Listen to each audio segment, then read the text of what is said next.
नमस्कार दोस्तों। आज हम भारतीय इतिहास में भारतीय राष्ट्रीय आंदोलन के बारे में पढ़ेंगे। अगर आप इस चैनल पर नए हैं तो इस चैनल को सब्सक्राइब करें, वीडियो को लाइक करें, कमेंट करें और अपने दोस्तों के साथ इसको ज़्यादा से ज़्यादा संख्या में शेयर करें। वीडियो को चैनल को सब्सक्राइब करने के बाद बेल आइकन ज़रूर प्रेस करें, जिससे कि आपको जैसे ही नया वीडियो अपलोड होगा आपको उसका नोटिफिकेशन जल्द से जल्द मिल जाएगा। तो हम शुरुआत करते हैं भारतीय राष्ट्रीय आंदोलन के फर्स्ट क्वेश्चन से। फर्स्ट क्वेश्चन है अपना, लंदन में वीर विनायक दामोदर सावरकर के लिए आगे अध्ययन हेतु छात्रवृत्ति की व्यवस्था किसने की थी? तो ध्यान रखना, लंदन में जब वीर विनायक दामोदर सावरकर गए थे तो वहाँ उनका पढ़ाई के लिए छात्रवृत्ति की व्यवस्था किसके द्वारा की गई थी? तो ये थे श्यामजी कृष्ण वर्मा।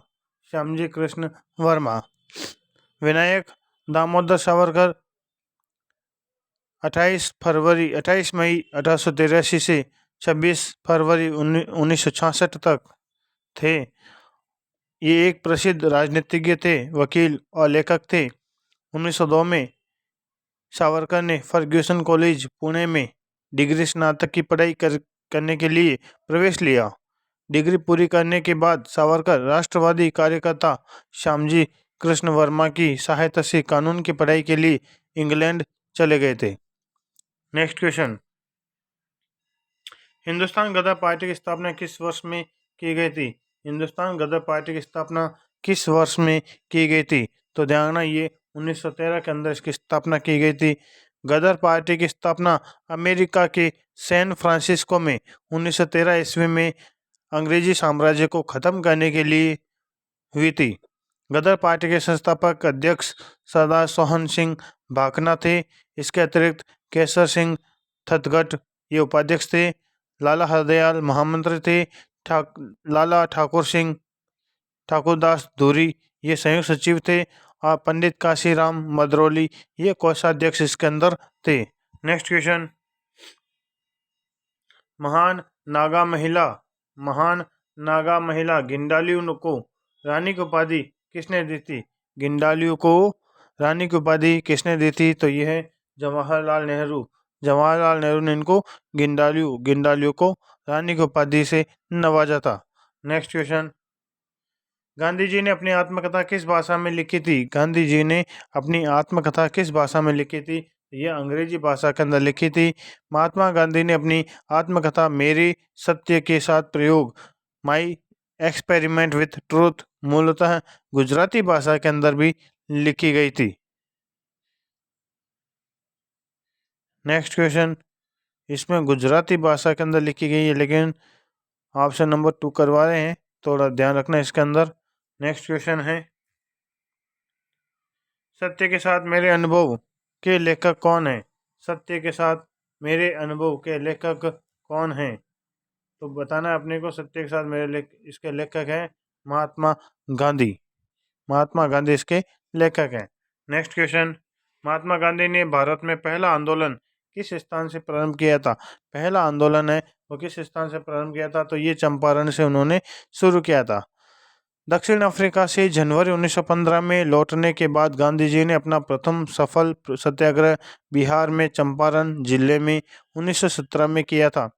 1917 में चंपारण के एक किसान राजकुमार शुक्ल ने गांधी जी से लखनऊ में भेंट की और उन्हें चंपारण आने का आग्रह किया। चंपारण का मामला बहुत पुराना था। 19वीं सदी के समाप्त होते होते जर्मनी के रासायनिक रंगों के बाजार में नील का स्थान ले लिया था। फलस्वरूप चंपारण के यूरोपीय बागान मालिक नील की खेती बंद करने के लिए विवश हो गए थे। किसान भी नील की खेती से छुटकारा पाना चाहते थे। गोरे बागान मालिकों ने किसानों की मजबूरी का फायदा उठाकर उन्हें अनुबंध से मुक्त करने के लिए लगान और अन्य गैर कानूनी करों की दर मनमाने ढंग से बढ़ा दी गई।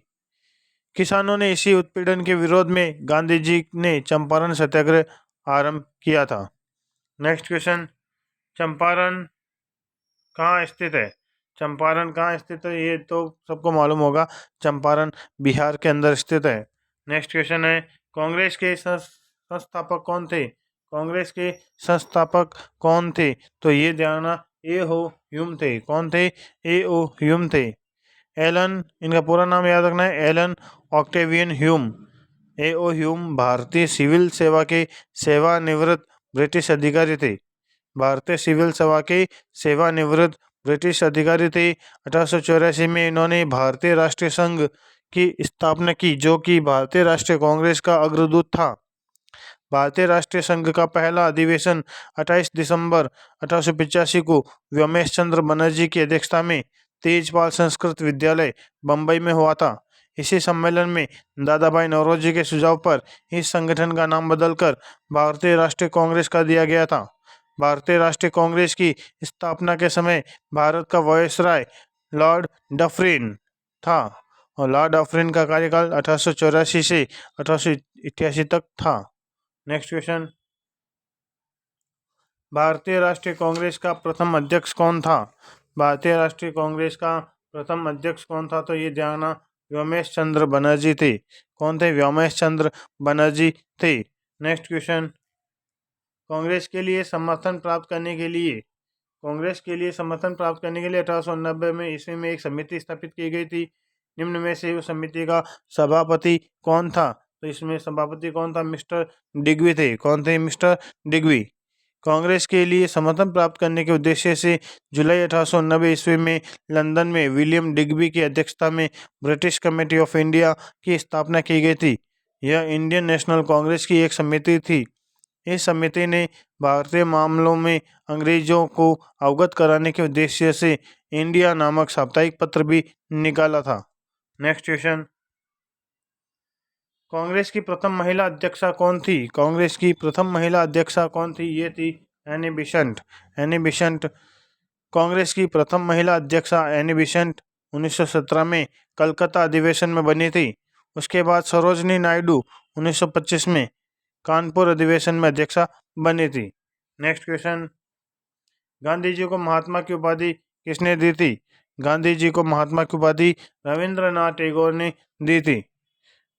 गांधी जी द्वारा चंपारण सत्याग्रह का सफल नेतृत्व करने के कारण रविंद्रनाथ टैगोर ने पहली बार उन्हें महात्मा कहा था। नेक्स्ट क्वेश्चन, महात्मा गांधी को किस संघर्ष के दौरान भारतीय एम्बुलेंस इकाई का गठन करने के लिए केसर हिंद सम्मान से नवाजा गया था? तो ये बताना है, महात्मा गांधी को किस संघर्ष के दौरान भारतीय एम्बुलेंस इकाई का गठन करने के लिए केसर हिंद सम्मान से नवाजा गया? तो ये द्वितीय बौर युद्ध और प्रथम विश्व युद्ध था, जिसमें इनको ये नवाजा गया था। जलियांवाला बाग नरसंहार किस शहर में हुआ था? ये तो लगभग सभी को मालूम है, नॉर्मल चीजें। तो ये ध्यान रखना, अमृतसर के अंदर है। और अपन इसके बारे में थोड़ी बात कर लेते हैं। महात्मा गांधी को ये संघ जो केसर हिंद सम्मान दिया गया था, इसके बारे में बात कर लेते हैं। जिस समय गांधी जी भारत आए थे 1915 में, उस समय द्वितीय बौर युद्ध और प्रथम विश्व युद्ध चल रहा था। इन्होंने सरकार के युद्ध प्रयासों में मदद की थी, जिसके लिए सरकार ने उन्हें केसर हिंद सम्मान से सम्मानित भी किया था, जिसे उन्होंने असहयोग आंदोलन में वापस कर दिया था। अन्य लोगों ने भी गांधी जी का अनुकरण करते हुए अपनी पदवियों और उपाधियों को त्याग दिया था, और जमनालाल बजाज ने अपनी राय बहादुर की उपाधि भी वापस कर दी थी। तो ये बातें थी महात्मा गांधी के बारे में। नेक्स्ट क्वेश्चन, जलियांवाला बाग अमृतसर के अंदर है, मालूम है आपको। रोलेक्ट अधिनियम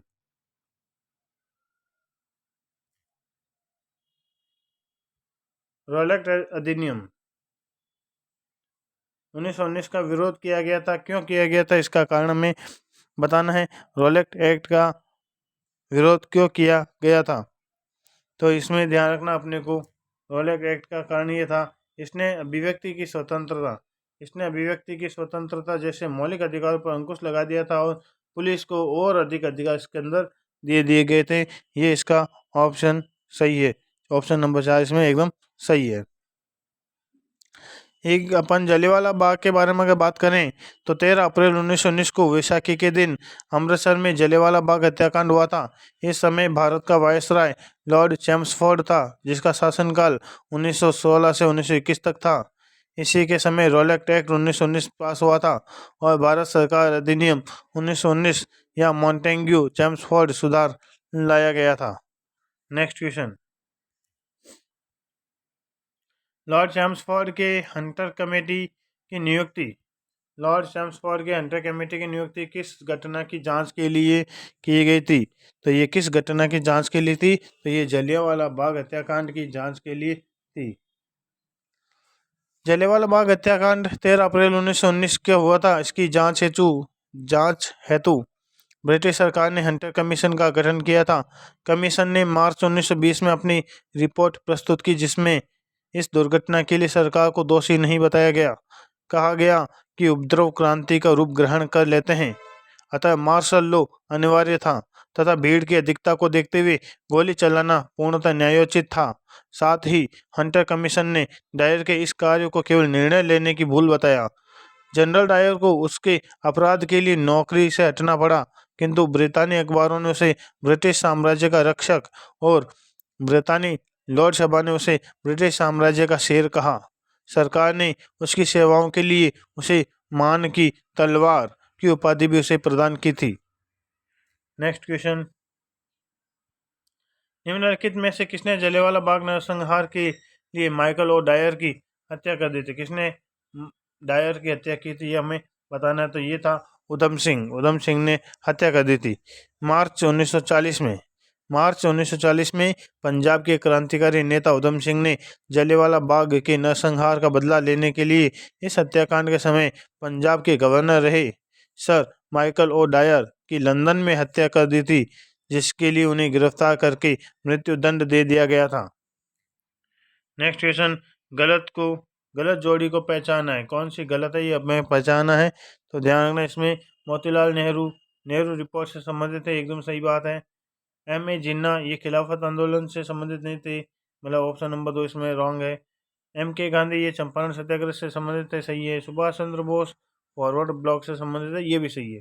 तो अपना ऑप्शन नंबर 2 है वो की जो कि गलत है। अंग्रेजों के द्वारा तुर्की साम्राज्य का विभाजन करने के विरुद्ध खिलाफत आंदोलन प्रारंभ हुआ था। तो दिल्ली में 23 नवंबर 1919 को होने वाले खिलाफत कमेटी के सम्मेलन की अध्यक्षता महात्मा गांधी ने की थी। M.A. जिन्ना ने नहीं की थी, महात्मा गांधी को प्रदान की गई थी। दिसंबर 1919 में वे भारतीय राष्ट्रीय कांग्रेस के अमृतसर अधिवेशन में से खिलाफत आंदोलन और अधिक बढ़ावा मिला था। नेक्स्ट क्वेश्चन, गांधी जी ने असहयोग आंदोलन कब शुरू किया था? गांधी जी ने असहयोग आंदोलन कब शुरू किया था, ये हमें बताना है। तो गांधी जी ने असहयोग आंदोलन, ध्यान रखना, ये इन्होंने 1920 के अंदर लागू किया था। 1920 के अंदर इसको शुरू किया था। तो असहयोग आंदोलन जो 1920 या 22 तक था, महात्मा गांधी ने 1 अगस्त 1920 ईस्वी को खिलाफत की प्रश्न पर असहयोग आंदोलन प्रारंभ किया था। इस आंदोलन का मुख्य उद्देश्य ब्रिटिश भारत की राजनीतिक, सामाजिक और आर्थिक संस्थाओं का बहिष्कार कर सरकार की मशीनरी को बिल्कुल ही ठप करना था। दिसंबर 1920 में नागपुर में आयोजित कांग्रेस अधिवेशन में असहयोग प्रस्ताव से संबंधित लाला लाजपत राय एवं चित्तरंजन दास ने अपना विरोध वापस ले लिया था। नेक्स्ट क्वेश्चन, महात्मा गांधी का असहयोग आंदोलन का प्रस्ताव पूर्ण बहुमत से 1920 में स्वीकृत हुआ था। कहाँ स्वीकृत हुआ था, यह हमें बताना है। तो ये नागपुर अधिवेशन के अंदर स्वीकृत हुआ था। नेक्स्ट क्वेश्चन, गांधी जी ने असहयोग आंदोलन किस कारण वापस लिया था? असहयोग आंदोलन वापस ले लिया था, क्यों ले लिया था, क्या कारण था? तो चोरी चौरा कांड के कारण वो उसको वापस लेना पड़ा। असहयोग आंदोलन महात्मा गांधी के नेतृत्व में सन 1920 में चलाया गया था। 4 फरवरी 1922 को चोरी चौरा, जो कि गोरखपुर के अंदर है, चोरी चौरा में भारतीयों द्वारा सरकार की एक पुलिस चौकी को आग लगाकर उसमें छुपे हुए 22 पुलिस कर्मचारियों को जिंदा जलाकर मार डाला था। तब गांधी जी ने कहा कि हिंसा होने के कारण असहयोग आंदोलन उपयुक्त नहीं रह गया है और इसे वापस ले लिया गया। 5 फरवरी 1922 को हुए चोरी चोरा कांड से क्षुब्ध होकर महात्मा गांधी ने असहयोग आंदोलन वापस ले लिया था। 12 फरवरी 1922 को बारदौली में हुई कांग्रेस की बैठक में आंदोलन को स्थगित करने का निर्णय लिया गया। आंदोलन समाप्त करने के अपने निर्णय के बारे में गांधी जी ने यंग इंडिया में लिखा है कि आंदोलन हिंसक होने से बचाने के लिए मैं हर एक अपमान, हर एक यंत्रणापूर्ण बहिष्कार, यहाँ तक कि मौत भी सहने को तैयार हूँ। ये बात गांधी जी ने कही थी। नेक्स्ट क्वेश्चन है, चोरी चोरा की घटना कहाँ हुई थी? तो ये गोरखपुर जिले के अंदर हुई थी। नेक्स्ट क्वेश्चन, चोरी चोरा की घटना का संबंध जिससे है वह कौन सा है? चोरी चोरा की घटना का संबंध असहयोग आंदोलन से है। नेक्स्ट क्वेश्चन, भारतीय स्वतंत्रता संग्राम में दांडी यात्रा को किसकी शुरुआत माना जाता है? दांडी यात्रा को किसकी शुरुआत माना जाता है? सविनय अवज्ञा आंदोलन की शुरुआत माना जाता है। 1929 में लाहौर कांग्रेस अधिवेशन में कांग्रेस कार्यकारिणी को सविनय अवज्ञा आंदोलन शुरू करने का अधिकार दिया गया था। फरवरी 1930 में साबरमती आश्रम में हुई कांग्रेस कार्यकारिणी की दूसरी बैठक में महात्मा गांधी को इस आंदोलन का नेतृत्व सौंपा गया। उन्होंने साबरमती आश्रम से 78 चुने हुए साथियों के साथ 12 मार्च 1930 को सत्याग्रह के लिए दांडी के लिए कूच किया। 24 दिनों की लंबी यात्रा के बाद उन्होंने 6 अप्रैल 1930 को दांडी में सांकेतिक रूप से नमक कानून भंग किया और इस प्रकार नमक कानून तोड़कर उन्होंने औपचारिक रूप से सविनय अवज्ञा आंदोलन का शुभारंभ कर दिया था। नेक्स्ट क्वेश्चन, किस दिन महात्मा गांधी ने दांडी यात्रा शुरू की थी? तो ये अपने को याद रखना है, 12 मार्च 1930 को गांधी जी ने दांडी यात्रा शुरू की थी। नेक्स्ट क्वेश्चन, महात्मा गांधी ने दांडी यात्रा प्रारंभ की थी, क्यों की थी, क्या कारण था इन्होंने दांडी यात्रा आरंभ की? तो इन्होंने नमक कानून तोड़ने के लिए दांडी यात्रा शुरू की थी। नेक्स्ट क्वेश्चन है, निम्न में से असत्य कथन कौन सा है? यह हमें पहचानना है। इसमें लिखा हुआ है, गांधी जी ने नमक यात्रा की सूचना इरविन को दी थी। एकदम सही बात है। नमक यात्राएं देश में अन्य स्थानों पर भी आयोजित की गई थी। ये भी एकदम सही कथन है। गांधी जी ने अपनी नमक यात्रा 12 मार्च 1930 को आरंभ की थी। ये भी एकदम सही कथन है। आगे है, गांधी जी ने नमक यात्रा दांडी से आरंभ की थी। तो ध्यान, ये कथन असत्य है। गांधी जी ने नमक यात्रा दांडी से प्रारंभ नहीं की थी, बल्कि साबरमती आश्रम से इन्होंने शुरू की थी। तो ये कथन असत्य है गांधी जी के बारे में। नेक्स्ट क्वेश्चन है, गांधी जी ने सविनय अवज्ञा आंदोलन की शुरुआत यानी कि इसकी घोषणा कब की थी? गांधी जी ने सविनय अवज्ञा आंदोलन की घोषणा कब की थी? तो इन्होंने 12 मार्च 1930 को ही सविनय अवज्ञा आंदोलन की घोषणा कर दी थी। नेक्स्ट क्वेश्चन है, निम्नलिखित में से कौन सा मुद्दा उन मांगों का हिस्सा नहीं थी जो गांधी जी ने गवर्नर जनरल इरविन को भेजा था? कौन सा मुद्दा था जो इसके अंदर शामिल नहीं था? तो पहला है इसके अंदर संपूर्ण मद्य निषेध होना चाहिए, ये मुद्दा इसके अंदर था।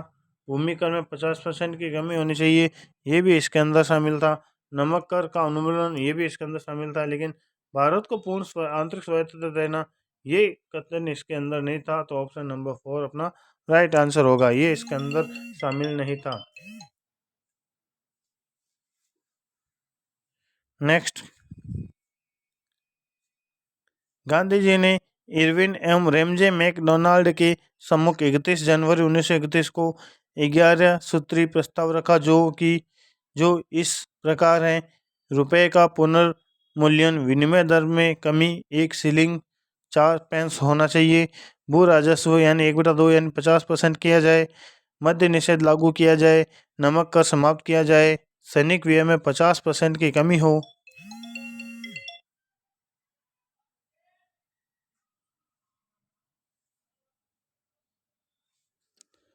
सैनिक व्यय में 50% की कमी हो, अधिक वेतन पाने वाले सरकारी पदाधिकारियों की संख्या कम की जाए, विदेशी कपड़े पर विशेष आयात कर लगाया जाए, तटकर विधेयक लाया जाए, सभी राजनीतिक बंदी छोड़ दिए जाए, गुप्तचर विभाग को समाप्त किया जाए और भारतीयों को आत्मरक्षा के लिए हथियार रखने का अधिकार प्रदान किया जाए। ये कुल 11 मांगे थी जो गांधी इरविन समझौते के अंदर शामिल थी। नेक्स्ट क्वेश्चन, महात्मा गांधी ने निम्न में से किस सम्मेलन में भाग लिया था? महात्मा गांधी ने किस सम्मेलन में भाग लिया था ये हमें बताना है। तो इन्होंने दूसरे गोलमेज सम्मेलन के अंदर भाग लिया था।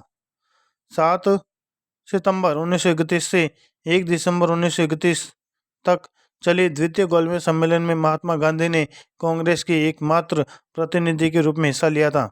इसके अलावा सरोजनी नायडू, एनी बेसेंट और मदन मोहन मालवीय ने भी इस सम्मेलन में हिस्सा लिया था। नेक्स्ट क्वेश्चन, गांधी इरविन समझौते में किसने मध्यस्थ की भूमिका अदा की थी?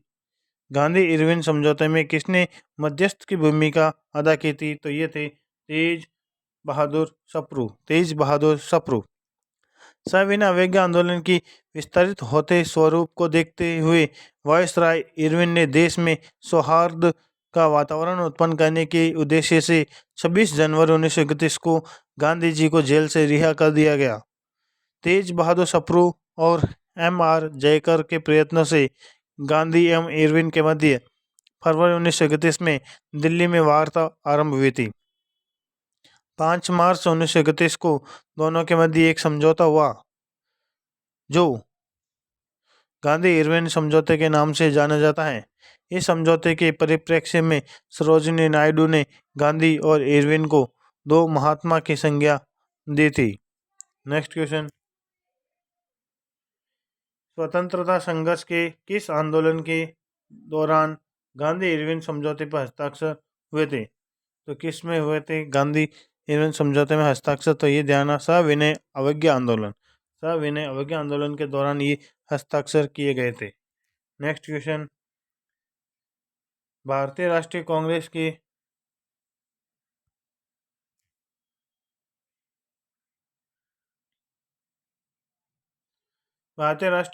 के किस अधिवेशन में गांधी इरविन समझौते का अनुमोदन किया गया था? किस अधिवेशन में अनुमोदन किया गया था यह हमें बताना है। तो ये कराची अधिवेशन के इसके अंदर इसका अनुमोदन किया गया था। गांधी इरविन समझौते यानी दिल्ली समझौते को मंजूरी देने के लिए सरदार वल्लभ भाई पटेल की अध्यक्षता में 29 मार्च 1931 को कांग्रेस का कराची अधिवेशन हुआ था। इसी अधिवेशन में पहली बार कांग्रेस ने मौलिक अधिकारों और राष्ट्रीय आर्थिक कार्यक्रमों से संबंधित प्रस्ताव पारित किए थे। इसी अधिवेशन में कुछ लोगों के विरोध करने पर गांधी जी ने कहा था, गांधी मर सकता है लेकिन गांधीवाद नहीं। यह पहला अवसर था जब पूर्ण स्वराज को कांग्रेस द्वारा परिभाषित किया गया था। नेक्स्ट क्वेश्चन, गांधी से हुए पुनः समझौता या पुनः पैक्ट पर निम्न में से किसने हस्ताक्षर दिए थे? किसने हस्ताक्षर इसमें दिए थे ये हमें बताना। तो ध्यान रखना, इसमें B.R. अम्बेडकर ने हस्ताक्षर दिए थे। किसने दिए थे? B.R. अम्बेडकर ने हस्ताक्षर दिए थे। गांधी जी और डॉक्टर B.R. अम्बेडकर के मध्य पुनः समझौता 26 सितंबर 1932 को हुआ था। इसके तहत दलितों के लिए पृथक निर्वाचन व्यवस्था समाप्त कर दी गई तथा विभिन्न प्रांतीय विधानमंडलों में दलित वर्ग के लिए 148 सीटें आरक्षित की गई थी। दूसरे केंद्रीय विधानमंडल में 18% सीटें दलित वर्ग के लिए आरक्षित की गई थी। नेक्स्ट क्वेश्चन, भीमराव अंबेडकर और महात्मा गांधी के मध्य सन 1932 में हस्ताक्षरित पुनः समझौते का प्रावधान क्या था यह हमें बताना था। भीमराव अंबेडकर और महात्मा गांधी के मध्य सन 1932 ईस्वी में हस्ताक्षरित पुनः समझौते का क्या प्रावधान था? तो ये ध्यान रखना अपने को, इसके अंदर हरिजनों के लिए आरक्षण सहित संयुक्त निर्वाचन क्षेत्र का इसके अंदर प्रावधान किया गया था। नेक्स्ट क्वेश्चन, महात्मा गांधी को सबसे पहले राष्ट्रपिता किसने कहा था?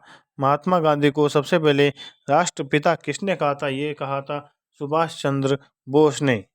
महात्मा गांधी को सर्वप्रथम राष्ट्रपिता सुभाष चंद्र बोस ने कहा था। 6 जुलाई 1944 को सुभाष चंद्र बोस ने आज़ाद हिंद रेडियो पर बोलते हुए गांधी जी को संबोधित किया भारत की स्वाधीनता का आखिरी युद्ध शुरू हो चुका है। राष्ट्रपिता, भारत की मुक्ति के इस पवित्र युद्ध में हम आपका आशीर्वाद और शुभकामनाएं चाहते हैं। ये बात सुभाष चंद्र बोस के द्वारा कही गई थी महात्मा गांधी के लिए। Next question, post dated cheque. Post post dated cheque on a failing bank से किसे उल्लेखित किया गया था? Post dated cheque on a failing bank से किसे उल्लेखित किया गया है? तो ये किसको कहा गया है? ये क्रिप्स मिशन को कहा गया है। क्रिप्स मिशन के बारे में ऐसा कहा गया है। तो ये क्या था, इसके बारे में देख लेते हैं। 1942 में ईस्वी में जापानी फौजों के रंगून पर कब्जा कर लेने से भारत के सीमांतों पर सीधा खतरा पैदा हो गया था। अब ब्रिटेन ने युद्ध में भारत का सक्रिय सहयोग पाने के लिए युद्धकालीन मंत्रिमंडल के एक सदस्य स्टेफोर्ड क्रिप्स को घोषणा के एक मसविदे के साथ भारत भेजा था। 23 मार्च 1942 को दिल्ली पहुंचकर विभिन्न नेताओं से संपर्क करने के पश्चात 30 मार्च 1942 को अपनी योजना प्रस्तुत किया। अगस्त प्रस्ताव की तुलना में क्रिप्स द्वारा लाया गया प्रस्ताव बेहतर था। इसमें भारत को ऐच्छिक रूप से राष्ट्रमंडल से अलग होने का अधिकार मिला हुआ था। इस प्रकार क्रिप्स की इस योजना को लिन लिथगो की अगस्त प्रस्ताव से अधिक प्रगतिशील कहा गया था।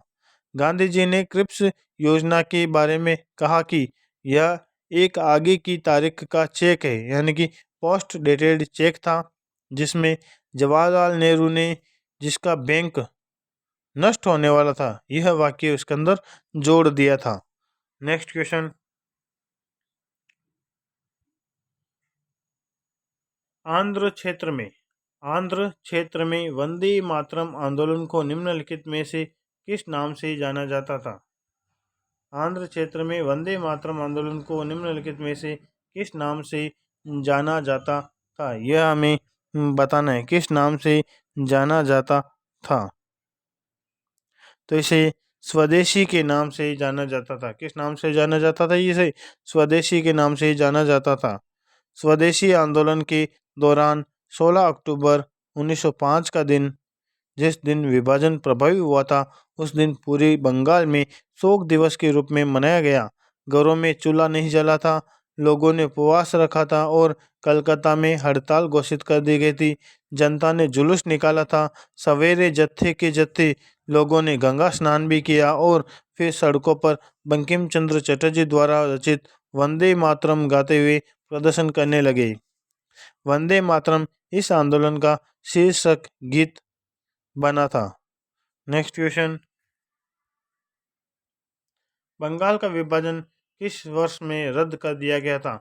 बंगाल का जो विभाजन है, ये किस वर्ष कर दिया गया था? तो ये 1911 के अंदर बंगाल विभाजन रद्द कर दिया गया था। दिसंबर 1911 में ब्रिटिश सम्राट जॉर्ज पंचम और महारानी मेरी के भारत आगमन पर उनके स्वागत हेतु दिल्ली में एक दरबार का आयोजन किया गया था। दिल्ली दरबार में ही 12 दिसंबर 1911 को सम्राट ने बंगाल विभाजन को रद्द घोषित किया था। साथ ही कलकत्ता की जगह दिल्ली को भारत की नई राजधानी बनाए जाने की घोषणा भी की। घोषणा के अनुरूप बंगाल को एक नए प्रांत के रूप में पुनर्गठित किया गया। उड़ीसा और बिहार को इससे अलग कर दिया गया था। नेक्स्ट क्वेश्चन, 21वीं सदी का सिल्क रूट। 21वीं सदी का सिल्क रूट किसको कहा जाता है? 21वीं सदी का सिल्क रूट किसको कहा जाता है? तो ये जानना, ईरान और मध्य एशिया के बीच की जो रेल कड़ी थी, ईरान और मध्य एशिया के बीच जो रेल कड़ी थी, उसी को सिल्क रूट के नाम से जाना जाता है। सिल्क रूट एक ऐतिहासिक व्यापार मार्ग था जो कि एक दूसरी शताब्दी ईसा पूर्व 14वीं शताब्दी तक और चीन से भूमध्य तक फैला हुआ था। सिल्क रूट का नाम उस अवधि के दौरान भारी रेशम ट्रेडिंग के कारण नामित किया गया था। इसका सबसे जाना माना हिस्सा उत्तरी रेशम मार्ग है, जो चीन से होकर पश्चिम की ओर पहले मध्य एशिया में और फिर यूरोप में जाता था। और जिससे निकलती एक शाखा भारत की ओर जाती थी। इसके माध्यम से मध्य एशिया, यूरोप, भारत और ईरान में चीन के हान राजवंश काल में पहुंचना शुरू हुआ था। सिल्क रूट या रेशम मार्ग को यूनेस्को की विश्व विरासत स्थलों की सूची में भी शामिल किया जा चुका है। नेक्स्ट क्वेश्चन, निम्नलिखित में से किसने गदर पार्टी की स्थापना की थी? तो हमें ये बताना है कि गदर पार्टी की स्थापना किसने की थी। तो ये की थी लाला हरदयाल ने गदर पार्टी की स्थापना की थी। वर्ष 1913 में सोहन सिंह भाकना ने Hindustan association of the Pacific coast नामक संस्था की स्थापना की थी। इस संस्थान ने गदर नामक एक अखबार निकाला, जिससे इस संस्था का नाम गदर भी पड़ गया। लाला हरदयाल इस संस्था के मनीषी पथ प्रदर्शक भी थे। नेक्स्ट क्वेश्चन, इसमें किसने age of consent bill age of consent bill 1891 का विरोध किया था? किसने इसका विरोध किया था?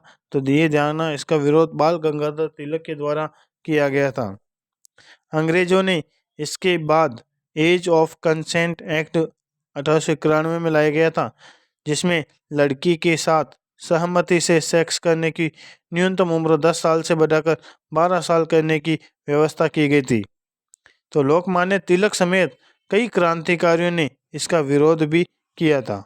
तो ये एक ऐसा बिल था जिसका विरोध लोकमान्य तिलक ने भी किया था। इसके साथ साथ और भी कई क्रांतिकारियों ने भी इसका विरोध किया था। इस प्रकार अपने ये वीडियो समाप्त होता है। वीडियो को पूरा देखने के लिए आपका बहुत बहुत धन्यवाद। अगर आप इस चैनल पर नए हैं तो इस चैनल को सब्सक्राइब करें। सब्सक्राइब करने के साथ साथ बेल आइकन ज़रूर प्रेस करें, जिससे नया वीडियो अपलोड होते ही जल्द से जल्द इसका नोटिफिकेशन आपको मिल जाएगा। इस वीडियो को लाइक करें, कमेंट करें और अपने ज़्यादा से ज़्यादा दोस्तों के साथ ज़्यादा से ज़्यादा इसको शेयर करें। Thank you very much. जय हिंद, जय भारत।